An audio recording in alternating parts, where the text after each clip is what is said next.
Liebe Metalheads, liebe Leute von fern und von nah, ich will mich erstmal vorstellen, mein Name ist Arend, ich bin Pastor hier in der Nachbargemeinde und heute darf ich Alisa vertreten, die dieses Jahr nicht hier vorne steht, und ich freue mich total, diesen Gottesdienst halten zu dürfen. Hier in der Heiliggeistkirche Zypern.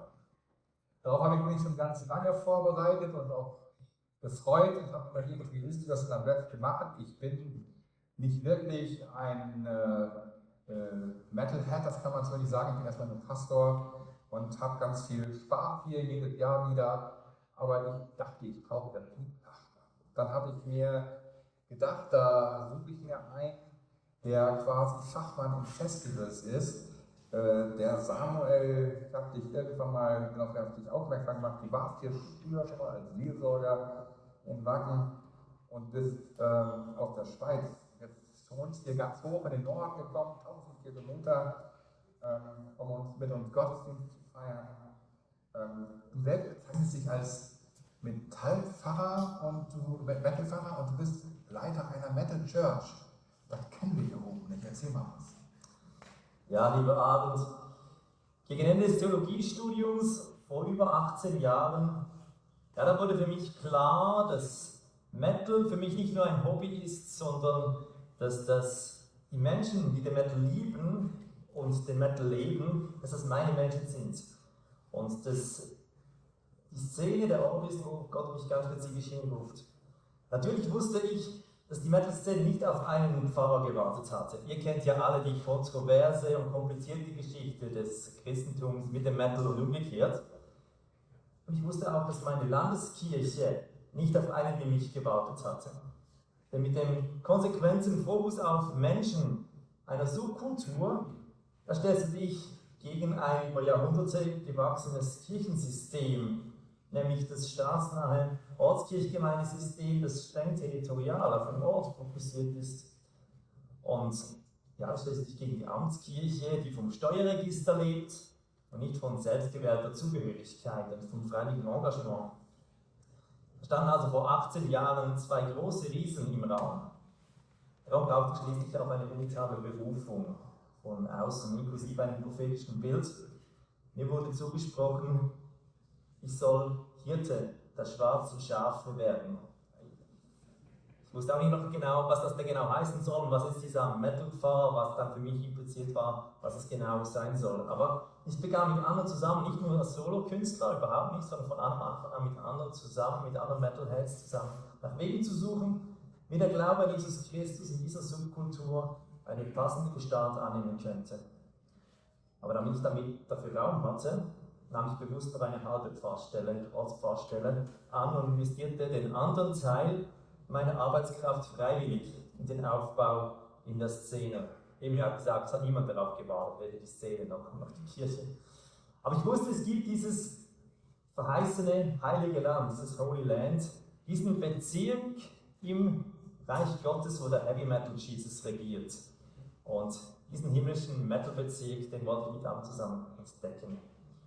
Und auch wenn wir anfangs dann sehr kritisch von allen Seiten beäugt wurden, dürfen wir über die Jahre hinweg nach und nach das Vertrauen gewinnen. Einerseits in der Szene und in der verfassten Kirche. Wir sind gestartet als ungewollter Bastard und heute sind wir in unserer Landeskirche aber das Vorzeigemodell für neue Kirchenformen. Mit Wacken macht man auch unheimlich viel Werbung. Ja, genau. Aber es war ein langer Weg, Schrittchen um Schrittchen, bis wir auf eine veritable Kirchgemeinde wachsen. Heute über 100 Freiwilligen und die ist wie eine normale Kirchgemeinde, wie ihr das auch kennt, einfach alles auf Metal. Und, was uns auch unterscheidet, nach wie vor haben wir kein eigenes Kirchengebäude, sondern wir sind zum Beispiel für unsere Gottesdienste zu Gast in einem säkularen Club oder wir bringen viel Zeit bei Menschen auf Konzerten und Festivals. Du hast schon gesagt, ich war schon mal da. Ich habe noch ein T-Shirt von damals. Es war ein wichtiger Entwicklungsbaustein, mein erster Trip bei der Festivalsaison hier vor Ort mitarbeiten zu können. Die Medienberichterstattung damals, die hat uns die Türen geöffnet.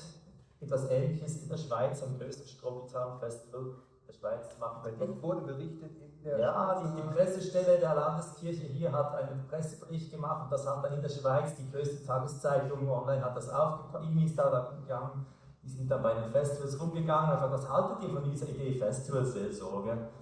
Die einen haben das positiv geachtet, die anderen gesagt, wissen wir nicht so genau, andere haben gesagt, schauen wir mal, aber ich musste dann nur noch antworten, weil ich bin jetzt der, von dem ihr gelesen habt. Und dann ging dann nochmals 2 Jahre, aber jetzt machen wir was Ähnliches am Festival und mittlerweile auch an anderen Festivals in der Schweiz. Also es war sehr wichtig, also Wacken war für die Titel der Metal Church ganz entscheidend. Ja, und wie ist das für dich? Also uns ist das wichtig, auch wenn ihr 1000 Kilometer weg ist, da war etwas Entscheidendes, was bedeutet dieses heilige Land hier vor Ort für dich? Ich bin Pastor hier auf dem Land. Auch für dieses Dorf und die Menschen, die hier wohnen. Und ich glaube sogar, jedes Land ist Holy Land. Und ich darf hier leben. Das Holy Himmelreich auf Erden. Andere kommen hierher, um Urlaub zu machen oder zum Festival zu kommen. Und auch wenn die Metalheads weg sind, auf dem Holy Ground wieder die Kühe weiden, dann ist das Holy Ground. Dann ist das Gelände, wenn die Welt sogar. Der Schweiz wie ihr, aus der Ukraine, die nachher Hardkiss, die Band, die hier spielen wird, aus Ost und West, aus Nord und Süd. Alle bringen ihre Spiritualität mit in dieses Dorf.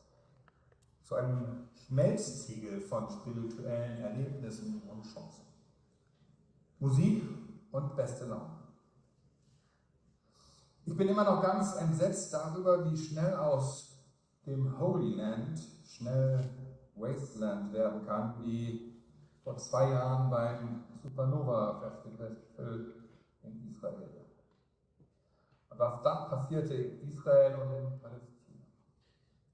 Faster, harder, lauter betrifft seitdem dort nur die realen Kriegsgräuel, Angriff und Gegenangriff, Leid und Gegenleid, Gefangene, tötete und meuchelte, da steigt Gottes Kreatur. Umso schöner ist es, wenn wir das hier so anders erleben können, wenn wir hier friedlich miteinander feiern können. Und das, was uns verbindet, eben nur großes Entertainment ist, Unterhaltung ist chilliges Feiern, bis der Morgen kommt, kein Stress, eine gute Energie. Und wenn nachher Hardkiss aus der Ukraine diese Kirche hier zum Beben bringt, dann ist das dann das große Dennoch, mit all dem Hintergrund, die Leute mitbringen. Trotz Krieg in ihrem Heimatland, einem der brutalsten der jüngsten Menschheitsgeschichte. Metal, so habe ich gelernt, hat sich schon immer mit den großen Tun befasst. Immer mit den Sachen, die so richtig tief zu bedenken waren. Vielleicht auch die von der Kultur aus negativ bewertet werden. Tod ist ein großes Thema. Aber auch die dunkle Seite von Religion, Gewalt bis hin zu Diffamierungspraktiken von Menschen, Folter, Krieg und andere solche Dinge. Das unterscheidet ihn übrigens sehr wohl, finde ich, vom Schlager. Nicht alles hier beim WOA ist holy, aber alles kann uns zum Himmel werden. Oder wie siehst du das? Weil fällt mir gerade auf, Samuel, der Name, das ist doch aus dem Hebräischen ins Deutsche übersetzt auch was ganz Besonderes. Das heißt doch, Gott hat mich erhört. Ist bei dir Nomen es Omen? Ja, das mit dem Namen ist für mich tatsächlich bedeutungsvoll. In der biblischen Geschichte vom Samuel, dem großen Richter und Propheten in Israel, da wird gesagt, dass er von seiner Mutter den Namen erhalten hat, weil sie ihn von Gott ganz bewusst erbeten hat. Sie war lange Jahre kinderlos und hatte sehr unter diesem Schicksal gelitten. Und als ihr dann aber doch noch ein Sohn geschenkt wurde, da weihte sie ihn Gott auf besondere Art und Weise. Und meine Eltern hat diese Geschichte damals sehr angesprochen.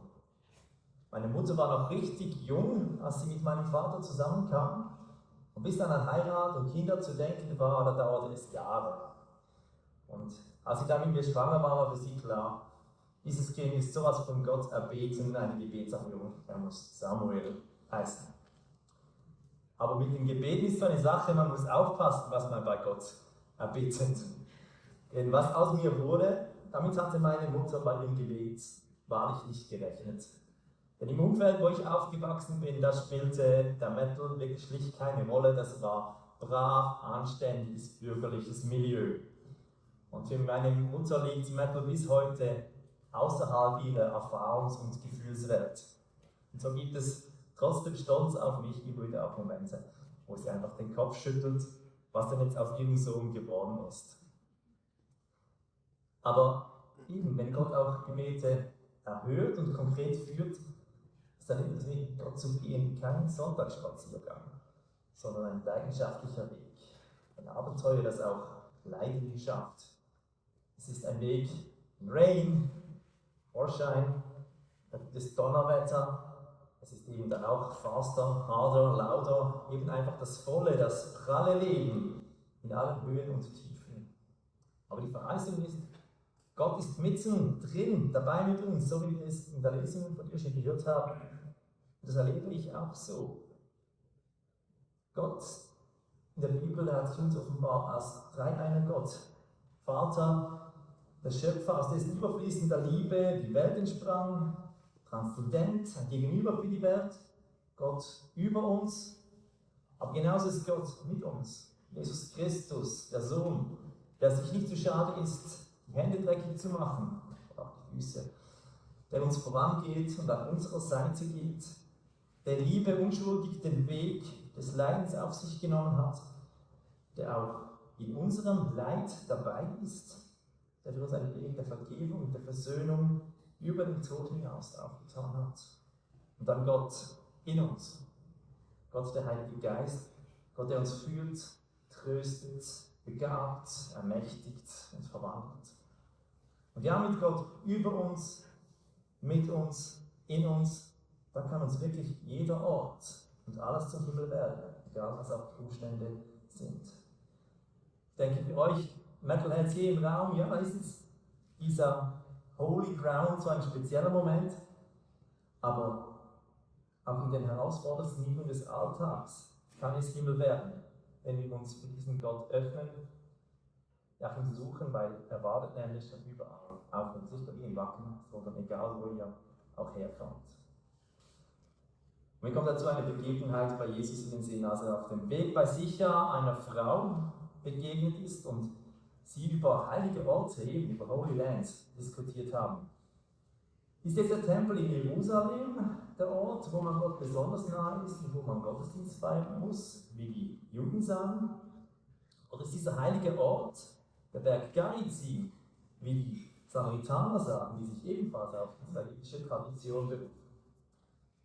Jesus gibt sich dieser Frau dann als Messias zu erkennen, als der Christus, mit dem und in dem das Königreich Gottes anbricht. Und er sagt, Zeit ist gekommen, ist angebrochen, wo nicht mehr heilige Orte den Zugang zum Himmel garantieren, sondern ich als Christus, in mir ist der Holy Ground überall und jederzeit präsent. Ja, und wie siehst du das mit dem Holy Ground in dir, oder vielleicht besser gesagt, Holy Ghost in dir? Wie kann man das erleben? Danke dir, Samuel, für diese Steilvorlage. Denn, weißt du, ich bin Pastor im Nachbardorf in Hademarschen und 2003 ist uns da unsere Kirche abgebrannt. Danach falsch wieder aufgebaut worden und im nächsten Jahr zu Weihnachten, können wir sie wieder machen. Und da, wo sie steht, ist seit 1000 Jahren immer schon eine Kirche gewesen, ein Heiliggrund, ein Platz für Gebet und Spiritualität. Und wir sind jetzt auch Gemeinde, obwohl wir diese alten Gemäuer nicht nutzen können, weil Kirche immer da Kirche ist, wenn wir Menschen lebendige Steine sind und gemeinsam Kirche und Gemeinde bilden. Wenn Jesus unter uns ist, dann kommt der Geist Gottes von ganz allein dazu. Ich glaube, auf jeden Fall hoffe ich, dass das hier auf dem Festival ganz genau so passieren kann. Heute in der Kirche, nachher beim Konzert von Hardkiss, zusammen mit Menschen aus aller Herren und Geisterländer. Gemeinschaft geschieht. Heilige Geistgemeinschaft wird. Und uns allen ist der Himmel versprochen, der Himmel auf Erden und der dann kommt. In dir und in euch allen wirkt der Geist Gottes auch für diesen Tag. Ich finde, das ist schon mal prima. Das ist für das WOA gut, für unseren Spirit und auch für den Holy Ground. Lass uns wagen mit Gottes guten Geist füllen. Das gebe uns Gott. Amen. Ruhig auf das Spiel ist Heiland kommt. Also wollen wir das singen.